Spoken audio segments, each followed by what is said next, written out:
ಘಟನೆ ಬಗ್ಗೆ ಸಮಗ್ರ ತನಿಖೆ ನಡೆಸಲಾಗುತ್ತಿದೆ ಅಂತ ಆಪ್ ಸಚಿವೆ ಅತಿಶಿ ಹೇಳಿದ್ದಾರೆ. ಈ ಬಗ್ಗೆ ಟ್ವೀಟ್ ಮಾಡಿರುವ ಅವರು, ಭಾರೀ ಮಳೆಯ ಕಾರಣ ಈ ದುರ್ಘಟನೆ ಸಂಭವಿಸಿದೆ. ಎನ್ಡಿಆರ್ಎಫ್ ಮತ್ತು ಅಗ್ನಿಶಾಮಕ ಸಿಬ್ಬಂದಿ ಸ್ಥಳದಲ್ಲಿ ಕಾರ್ಯಾಚರಣೆ ನಡೆಸುತ್ತಿದ್ದಾರೆ. ಸದ್ಯ ಘಟನೆ ಸಂಬಂಧ ತನಿಖೆ ನಡೆಯುತ್ತಿದ್ದು, ಘಟನೆಗೆ ಯಾರೇ ಕಾರಣವಾದರೂ, ಎಷ್ಟೇ ಪ್ರಭಾವಿಗಳಾದರೂ ಅವರನ್ನ ಬಿಡುವ ಪ್ರಶ್ನೆಯೇ ಇಲ್ಲ ಎಂದಿದ್ದಾರೆ.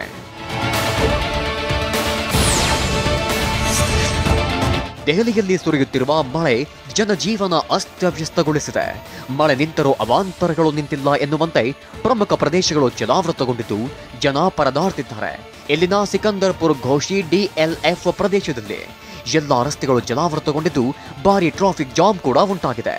ಸೊಂಟದೆತ್ತರಕ್ಕೆ ನಿಂತಿರುವ ನೀರಲ್ಲೇ ಸಂಚರಿಸಲು ಜನ ಪರದಾಡ್ತಿದ್ದಾರೆ. ಮಹಾರಾಷ್ಟ್ರದ ಕೊಲ್ಲಾಪುರದಲ್ಲಿ ವರುಣದೇವ ಅಬ್ಬರಿಸಿ ಬೊಬ್ಬಿರಿಯುತ್ತಿದ್ದಾನೆ.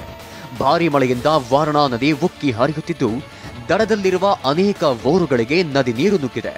ಪ್ರವಾಹದಿಂದ ಈಗಾಗಲೇ ಹಲವು ವಿದ್ಯುತ್ ಕಂಬಗಳು ನದಿಯಲ್ಲಿ ಮುಳುಗಿ ಹೋಗಿದ್ದು, ವಿದ್ಯುತ್ ಸಂಪರ್ಕ ಕಡಿತಗೊಂಡಿದೆ.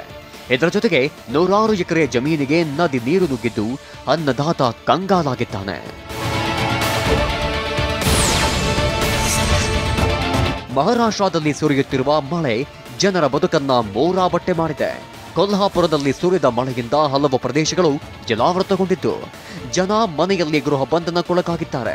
ಪುಣೆ ಬೆಂಗಳೂರು ರಾಷ್ಟ್ರೀಯ ಹೆದ್ದಾರಿ 4ರ ಸರ್ವಿಸ್ ರಸ್ತೆಯಲ್ಲಿ ಎತ್ತರಕ್ಕೆ ನೀರು ನಿಂತಿದ್ದು, ಜನ ಒಂದು ಸ್ಥಳದಿಂದ ಮತ್ತೊಂದು ಸ್ಥಳಕ್ಕೆ ತೆರಳಲು ಪರದಾಡ್ತಿದ್ದಾರೆ.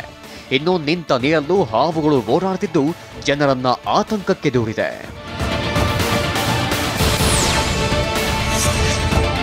ಉತ್ತರಾಖಂಡ್ನ ಋಷಿಕೇಶ್ನಲ್ಲಿ ಮಳೆ ಅವಾಂತರ ಸೃಷ್ಟಿಸಿದೆ.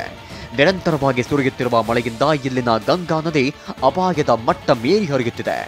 ಗರ್ವಾಲ್ ವಿಭಾಗದ ಬೆಟ್ಟ ಪ್ರದೇಶದಲ್ಲಿ ಧಾರಾಕಾರ ಮಳೆಯಾಗ್ತಿರೋದ್ರಿಂದ ಗಂಗೆ ಮೈದುಂಬಿ ಹರಿಯುತ್ತಿದ್ದು, ಪ್ರವಾಹದ ಆತಂಕ ಸೃಷ್ಟಿಸಿದ್ದಾಳೆ. ನದಿಯ ಒಳಹರಿವು ದಿನೇ ದಿನೇ ಹೆಚ್ಚಳವಾಗ್ತಿದ್ದು, ನದಿ ಪಾತ್ರದ ಜನರಿಗೆ ಈಗಾಗಲೇ ಎಚ್ಚರಿಕೆ ನೀಡಲಾಗಿದೆ.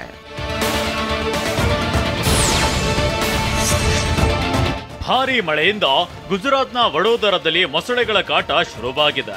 ಇಲ್ಲಿನ ವಿಶ್ವಾಮಿತ್ರ ನದಿಯಲ್ಲಿ ಭಾರೀ ಪ್ರವಾಹ ಉಂಟಾಗಿದೆ. ನದಿಯಲ್ಲಿದ್ದ ಮೊಸಳೆಗಳು ಊರೊಳಗೆ ನುಗ್ಗುತ್ತಿವೆ. ವಡೋದರಾದ ನರಹರಿ ಆಸ್ಪತ್ರೆ ಬಳಿ ಮೊಸಳೆಯೊಂದು ಎಂಟ್ರಿ ಕೊಟ್ಟಿದ್ದು, ಜನ ಅದನ್ನ ಹಿಡಿದು ದೂರ ತೆಗೆದುಕೊಂಡು ಹೋಗಿ ಬಿಟ್ಟಿದ್ದಾರೆ. ಇನ್ನು ಭರೂಚ್ ಮತ್ತು ಜುನಾಗಢದ ನರ್ಮದಾ ನದಿಯಿಂದ ಕೂಡ ಮೊಸಳೆಗಳು ಹೊರಬರ್ತಿದ್ದು, ಜನವಸತಿ ಪ್ರದೇಶಕ್ಕೆ ಎಂಟ್ರಿ ಕೊಡ್ತಿವೆ.